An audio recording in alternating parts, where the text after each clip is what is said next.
अस्सलाम वालेकुम अज़ीज़ तलबा, आज हम पढ़ेंगे direct indirect narration test number 4 ज़माने की तब्दीली। यानी डायरेक्ट और इनडायरेक्ट नरेशन में हम टेंसेस किस तरह चेंज करेंगे।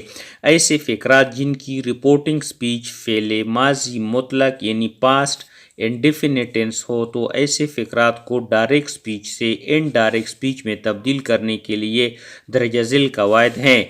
लेकिन याद रखिए कि किसी भी फ़िक्रे में इस वक्त ज़माने की तब्दीली होगी जब इन्वर्टेड कमा के बाहर रिपोर्टिंग स्पीच में सेकेंड फॉर्म होगी, वरना ज़माने की तब्दीली नहीं होगी। रूल नंबर फर्स्ट है, डायरेक्ट स्पीच के फ़िक्रे की रिपोर्टिंग स्पीच में अगर कोई ऑब्जेक्ट ना हो तो उसे ऐसे ही लिख दिया जाता है। ताहम अगर कोई ऑब्जेक्ट मौजूद हो तो फ़िक्रे की मुनासबत से रिपोर्टिंग स्पीच में इस्तेमाल होने वाले फ़ेल से को टेल में, सेस को टेल्स में और सेट को टोल्ड में तब्दील कर देते हैं। रूल नंबर सेकंड है, रिपोर्टिंग स्पीच के बाद आने वाले कॉमा और इन्वर्टेड कॉमा को हटाकर डेट लगा देते हैं।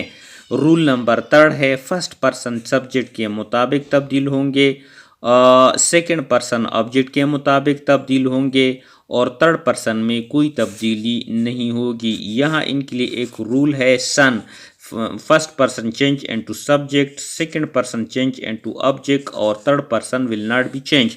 रूल नंबर 4 है ए, अगर डायरेक्ट स्पीच के फ़िक्रे में कामों के बाहर दूसरी फॉर्म है और कामों के अंदर प्रेजेंट इंडेफिनिट टेंस है तो इसकी इनडायरेक्ट स्पीच में तब्दील करते वक्त पास्ट इंडेफिनिट टेंस में तब्दील कर देंगे। रूल नंबर बी, अगर कामों के बाहर दूसरी फॉर्म है और कामों के अंदर प्रेजेंट कंटिन्यूस टेंस है तो इसको पास्ट कंटिन्यूस टेंस में तब्दील कर देते हैं। यानी जो कामस हैं अगर बाहर है और कामस जो इन्वर्टेड कामा है उनके अंदर प्रेजेंट कंटिन्यूस टेंस है तो उसको पास्ट कंटिन्यूस टेंस में तब्दील कर देते हैं। आगे रूल सी है, अगर खामोश यानी इन्वर्टेड कामा के बाहर दूसरी फॉर्म है और इन्वर्टेड कामा के अंदर प्रेजेंट परफेक्ट टेंस है तो उसको पास्ट परफेक्ट टेंस में तब्दील कर देते हैं। रूल डी है, अगर कामोस के बाहर दूसरी फॉर्म है और कामोस के अंदर प्रेजेंट परफेक्ट कंटिन्यूस टेंस है तो उसको पास्ट परफेक्ट कंटिन्यूस टेंस तब्दील कर देंगे। रूल ई है, अगर कॉमर्स के बाहर दूसरी फॉर्म है और कॉमर्स के अंदर पास्ट इंडेफिनिट टेंस है तो उसको पास्ट परफेक्ट टेंस में तब्दील कर देंगे। रूल एफ है, अगर इन कॉमर्स के बाहर दूसरी फॉर्म हो और कॉमर्स के अंदर पास्ट कंटिन्यूस टेंस हो तो इसको पास्ट परफेक्ट कंटिन्यूस टेंस में तब्दील कर देंगे। रूल जी है, अगर कॉमर्स के बाहर दूसरी फॉर्म हो और कॉमर्स के अंदर पास्ट परफेक्ट कंटिन्यूस टेंस हो तो कोई तब्दीली नहीं होगी। रूल नंबर आई, अगर कॉमर्स के बाहर दूसरी फॉर्म हो और कॉमर्स के अंदर फ्यूचर का कोई टेंस हो तो इनडायरेक्ट स्पीच बनाते वक्त विल और शिल को एक लफ्ज़ वुड में तब्दील कर देंगे। इन उसूलों के समझने का दूसरा आसान तरीका,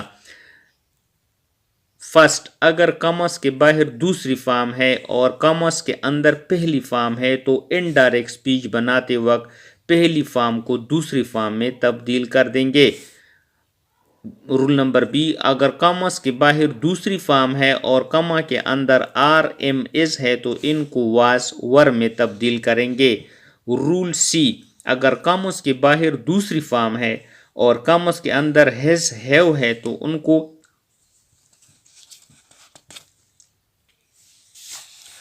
हेड में तब्दील करेंगे।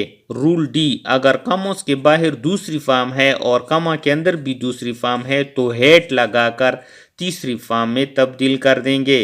रूल ई, अगर कॉमों के बाद दूसरी फॉर्म है और कॉमों के अंदर वास वर है तो उनको हेड बीन में तब्दील करेंगे। रूल एफ, अगर कॉमों के बाहर दूसरी फॉर्म है और कॉमर्स के अंदर हेड है तो उन कोई तब्दीली नहीं होगी। रूल जी, अगर कॉमर्स के बाहर दूसरी फॉर्म है और कॉमों के अंदर वेल या शेल है तो उन्हें वुड में तब्दील करेंगे। प्रैक्टिस के लिए फिक्रात, they said we have done our duty, they said that, they have, they had done their duty. آگے سیکنڈ ایگزامپل ہے Aslam said I clean my teeth every day. Aslam said that he cleaned his teeth every day. Example number 3, I said to him I have been waiting for you since morning. I told him that I had been waiting for him since morning. Example number 4, the teacher said it is 7 o'clock. The teacher said that it was. اس کو was میں convert کر دیتے ہیں 7 o'clock. آگے ہم example continue کریں گے.